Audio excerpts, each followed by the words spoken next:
Hey, Eagle fans, I'm Thomas Mott. Welcome to Philadelphia Eagles Now. Our Eagles news and rumor and trade video has brought to you guys by our friends at BetQL. Go to chatsports.com/EaglesQL/ use that discount code ChatEagles for 25% off any of their subscription offerings. More details are down below in the description box. Okay, so we're going to jump into some of the stories, obviously, regarding our Philadelphia Eagles here on a Tuesday, but I want to kind of go in a rapid fire 1 through 4, the quick news of the day, and then get into some of the more shocking news, which is later on in this video regarding Howie Roseman. So we'll start quickly here with the update on Miles Sanders. Talked about it in our video yesterday. Did not have an update by the time we filmed the video on Monday. And so it is official. He is out 2 to 3 weeks, but that's kind of good news because there's no break in the foot or the ankle, which would have made probably his season completely end. So he is not going to be here over the next couple of weeks. He's currently listed as week to week, but he's not going to go ahead and be out for an extended period of time. And that to me is very good news for all Eagle fans who, like myself, really want to see Miles Sanders play a lot more this year. And they ran him a lot early on in that game, and then eventually we're just like,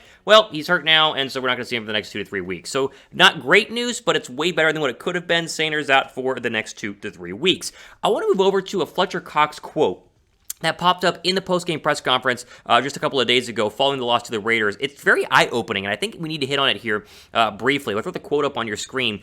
Quote, "I don't get paid to play screens. I get paid to sack the quarterback, play in the backfield, tackle. I don't get paid to play screens. We get screened all the time. Get out of stack and run to the football. It was one of those deals. As a player, I didn't agree with what was called on defense, so I kind of let my frustration go, and that's part of the game," end quote. This is kind of piled onto the rumor that the Eagles could look to trade Fletcher Cox. Now, listen, I'm just going to be straight up with you guys. I would not be shocked if Cox is moved over the next 2 weeks for the NFL trade deadline. I think, one, he's right about this. The Eagle defense and the scheme that Jonathan Gannon is using right now is absolutely ridiculous and completely wastes his ability as a defensive tackle because teams just play dink and dunk, screen you to death, and then they throw underneath to the running back for what is a game of 10 every single time. But Cox is making a very good point, but with Howie Roseman being the dictator-type GM that he is, at least reportedly it seems that way, I would not be surprised if he goes, oh, dissent, you're going to speak out against the guy that I put as a defensive coordinator, you're gone, and then trade him away. So I would not trade away Fletcher Cox. I side with Fletcher Cox, but I'm just going to warn you now, do not be surprised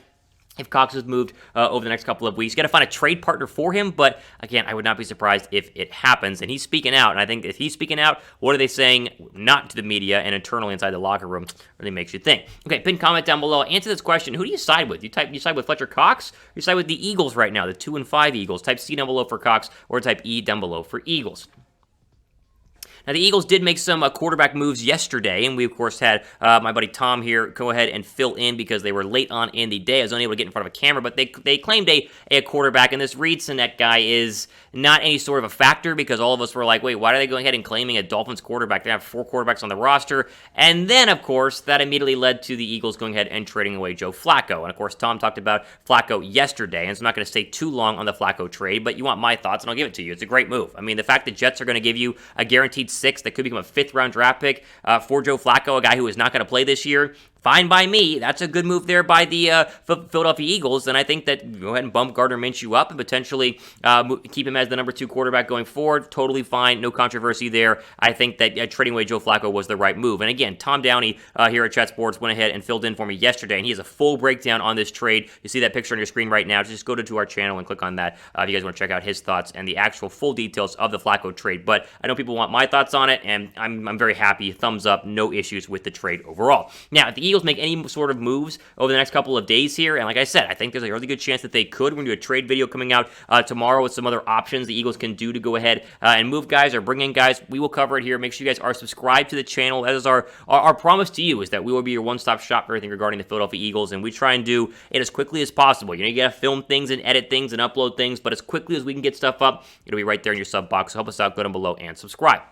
Now, people ask, especially on Twitter yesterday, about Minshew now being the number 2 quarterback. Could he, play in for Jalen Hurts? This is ridiculous. Like, Hurts must play the rest of the year. They're not going to bench Jalen Hurts for Gardner Minshew. At least they shouldn't. Now, with Howie Roseman as the GM, you never know, and maybe, if the Eagles keep losing, they might try out Gardner Minshew to see what they have. But as I've said from day one of the offseason, we need to see a full year of Jalen Hurts because we need to know. Like, we need to know if Hurts is going to be the guy or not. And even though I thought he was very early on, I'm starting to slip a little bit on that, even though the play calling to me has definitely been an issue and it's hurting Jalen Hurts. They're not putting him in a position to win. But right now, I still want to see Jalen Hurts finish out the year because the year is probably lost. You're not going to go to the playoffs as of right now if you're the Philadelphia Eagles. So figure out if Hurts wants to be your guy next year because we hope he is. That way you can spend 3 first-round draft picks on non-quarterback positions. But if he's not, then you're going to need to go ahead and use one of those 3 first-round draft picks on a quarterback, and it's best to know now. So I don't see Gardner Minshew at all coming in and taking over the spot. I think you just bump him in the depth chart. He's the backup quarterback they always wanted. No controversy there, but I wanted to address that because a lot of people think that Hurts could be benched for Gardner Minshew, and I'm here to tell you the odds of that happening, unless they keep losing and it's Hurts' fault, are very, very unlikely. Would you guys bench Jalen Hurts for Gardner Minshew at this point? Like, I'm sure someone's going to say yes, but let me know what you guys think down below. Type B down below for bench Hurts. Type P down below for play Hurts. Go down below. I'm very curious to see what the ratio of bench to play is down in the comment section right now. As I mentioned earlier, today's video is brought to you guys by our friends at BetQL and their best bet computer model, which has helped me win a majority of my bets so far this year. I'm in the green betting for the NFL. Normally I'm like right about the green, but I'm very much in the green right now, 20-13. And I attribute it to our friends at BetQL. Go to chatsports.com/EaglesQL/ get started now. Enter the discount code ChatEagles at payment checkout, for 25% off any of their subscription offerings. They give you all the lines, the spreads, and the research to help you go ahead and beat out your bookie this year. And the app is absolutely fantastic. Get all of that on the 25% off discount with our promo code and our link. And again, that code is ChatEagles. The big story of the day, though, that was very much glossed over by Eagle Media, there was like one story in Bleeding Green Nation, one story in the Philadelphia Inquirer, and then that was it, is this idea that Howie Roseman is ruining everything. And we've talked about Roseman the past couple of days, and he kind of comes into the spotlight when things are going poorly, but there is a report that came out by the Philadelphia Inquirer saying that Brandon Staley, who's the Charger head coach and one of the top candidates this offseason in the hunt for a new NFL head coach, refused to even go interview with Philadelphia, reportedly again by Jeff McClain, the Philadelphia Inquirer, due to the fact that Howie Roseman was the GM. And that power struggle we talked about that was there with Doug Peterson. Apparently Staley saw what he didn't like with Roseman and decided, hey, no point for me to even get on a plane and fly to Philadelphia. I'm not going to want to interview there at all. The quote from the Inquirer is crazy. I'll show you that here in just 1 second. But you guys do agree that Howie Roseman is to blame, right? Like, I think he shoulders a lot of the blame. Now, a trade like Flacco earlier, that's a good move by Howie Roseman. Now, I think other GMs could be able to do that as well. But, he does make decent moves, but there's a lot to blame there as well. And so I think that he is 100% to blame overall. And I'm very curious your guys' thoughts if he is to blame or not. Type Y for yes, type N for no. Listen to this quote, though. Like, this is so bizarre. Throw it up on the screen. The codependent relationship at the top clearly influenced the Sirianni hire, in that it needed a coach who wouldn't block Lurie or force Roseman out. Brandon Staley had many reasons for taking the Chargers job, Justin Herbert being maybe the most prominent, but Roseman was a significant reason why he canceled a scheduled interview, to NFL sources closest to the situation said. They would go on to say, quote, Lurie certainly didn't want to bring in a failure. He has done fairly well in identifying unproven coaches, but he may have finally crapped out of his first role.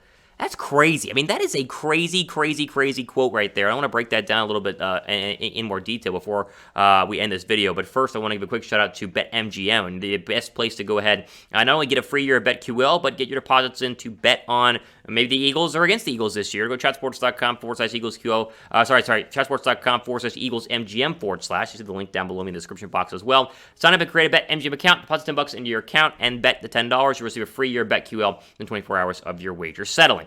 Now, when I read this story from the Inquirer, my main takeaway, because one, it's very shocking a couple of things. One, it's shocking.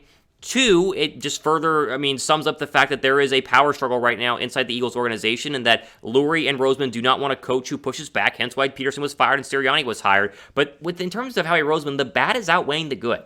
Like, whenever you are an NFL GM, there are a lot of mediocre ones, there are a lot of good ones, and then there are some that are just very bad. And I think from a GM perspective and from a fan perspective, when the bad outweighs the good, you have to go. And I think that Howie Roseman has done some good things in the past. You talk about the Super Bowl team. That was one of the best rosters I think that's been built in recent NFL history. They built that roster perfectly from the ground up. It was fantastically, just the draft picks and this and that. But ever since, between injuries, between missing on a lot of key draft picks, between the power struggle of Doug Peterson, and now this. I mean, it's just a growing list of issues with Howie Roseman to the point that eventually you got to let him go. And if the Eagles keep losing, like if they were winning, this would be a non-story. This wouldn't even be published. But because they're losing, this stuff comes out, and I think that you need to take note of this, especially if you are owner Jeffrey Lurie. Plus, Philadelphia's going to have 5 picks in the first 3 rounds next year. I mean, at least 2 in the first round. Maybe 2 in the second round, maybe 3 in the first round. Like, look at all of these picks that they're going to have, and they're going to be high. That Miami pick right now would be the 2nd overall draft pick. The Eagles' own would be like the 6th overall draft pick. Like, do you want to run the risk that Howie Roseman does what he's done the past couple of years, that is whiff on draft picks? Like, legit whiff on draft picks? No. Like, these guys have got to hit if the Eagles want to turn things around.